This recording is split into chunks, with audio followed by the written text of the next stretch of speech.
இன்னொன்று சொல்கிறது என்ன தெரியுமா? ஏன் எதிர்க்க என்னவோ நல்லவங்க மாதிரியே அப்படியே பேசுதுங்க. சரி, நம்மளை பற்றி நல்லா பேசுகிறாங்களே அப்படின்னு சந்தோஷப்பட்டு உள்ளே வந்தோம்னா அவங்களுக்கு தெரியல நான் திரும்ப போகிறாங்கன்றது. அப்போ என்ன சொல்கிறாங்க, ஐயோ அவளா, அவகிட்டயா முடியும், எவ்வளோ பெரிய பஜாரி தெரியுமா, வாயை கொடுத்து முன்னுக்கு வர முடியுமா அப்படின்னு கேட்குதுங்க. இதுங்க வாயால் பேசாத வேற எதனால பேசுதுன்னு எனக்கும் தெரியாது. திரும்ப அதை போய் நான் கேட்டேன்னா அதே பஜாரி வாயாடி தான். ஆனால் நம்ம என்ன பண்ணோம், ஏன் இப்படி பேசுதுன்னு எனக்கு கடைசி வரைக்கும் தெரியாது. பேசுங்க.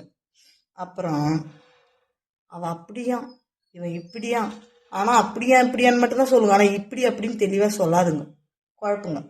வயசானதுங்க நம்பி உட்காந்து ஒரு 4 வாரத்தை நல்ல மாதிரில பேச முடியல, நம்மள ஜீரோ வைக்க முடியல உட்கார வச்சிருதுங்க. என்ன